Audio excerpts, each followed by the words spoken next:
제일 먼저 첫 번째는요. 설득의 화법을 익혀라. 설득하는 방법이에요. 우리가 설득하는데 가장 일상생활에서 많이 보는 아이가 바로 광고라는 아이입니다. 그쵸? 자, 넓을 광 알릴 고라는 의미죠. 널리 알린다라는 아이예요. 아이고, 알린다라는 아이입니다. 알린다? 네, 알린다. 그래서 널리 알리는 아이를 우리가 광고라고 얘기합니다. 간단하게 본다면 우리가 TV에서 드라마와 드라마 사이, 요즘은 왜 자꾸 드라마와 드라마 사이에 광고를 넣는 건데 아주 그냥 쫄깃쫄깃하고 긴장돼서 죽겠어. 자, 이렇게 중간에요. 물건을 팔고 있는 상품 광고들 많이 있지요.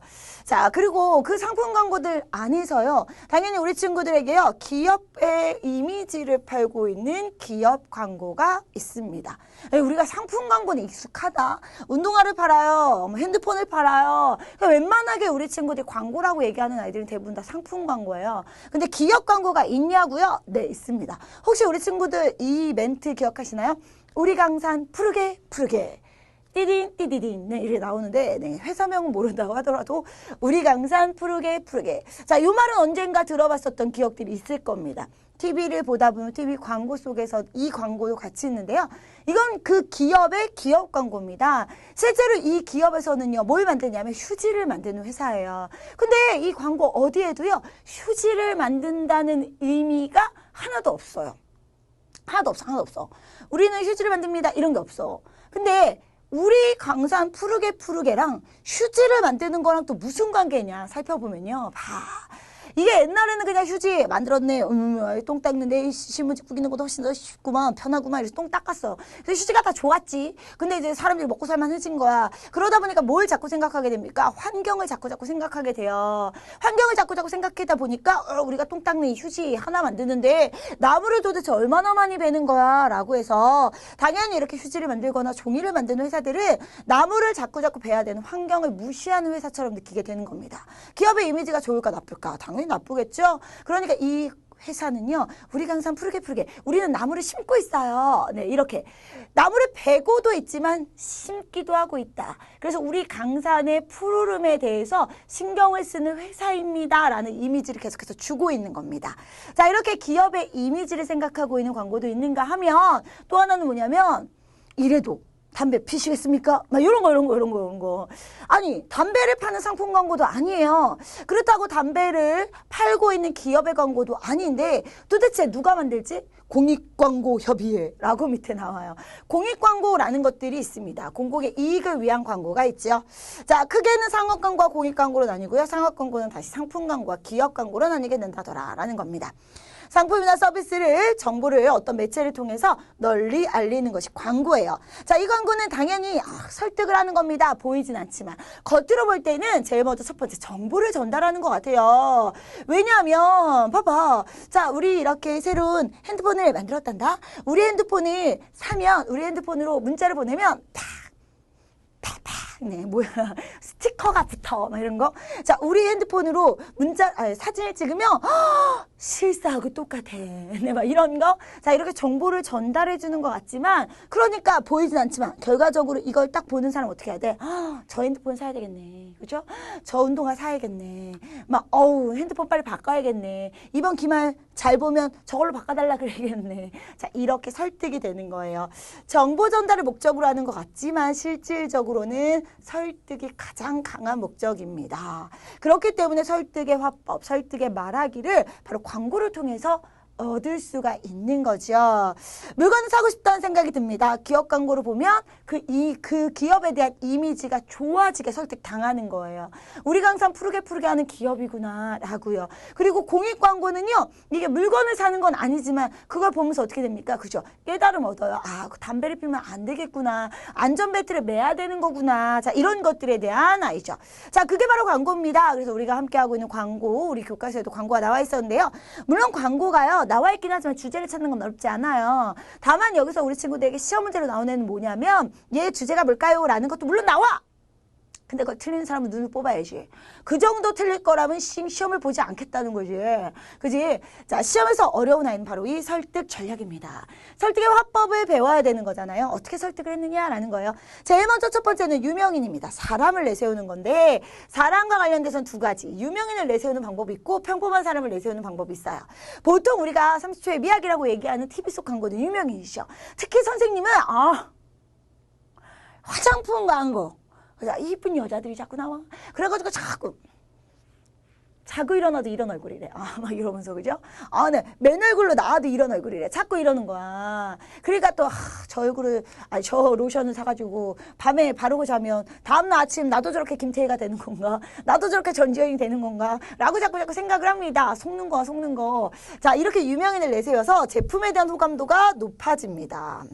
그리고 이제 두 번째 홈쇼핑 같은 경우 특히나 이제 우리가 뭐 대머리 광고 막 이런 것들 광고할 때는요 평범한 인물들이 등장을 하죠. 그래서 이게 보통 얼굴 예뻐지는 거는 유명한 사람들이 나와. 근데 자 아니 이거 나 같은 사람도 저렇게 될 수 있는 거야? 라고 시연하는 장면이 있어야 되잖아. 그거 맨날 한두 번 속아봐.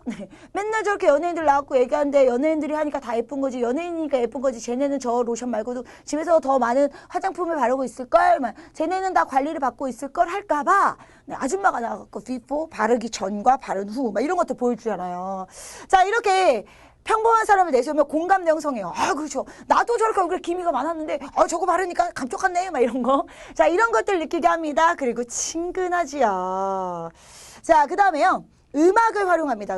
그래요. 음악을 활용합니다. 노래 배경음악 있어요. 손이 가요 손이가 다 나와 그죠.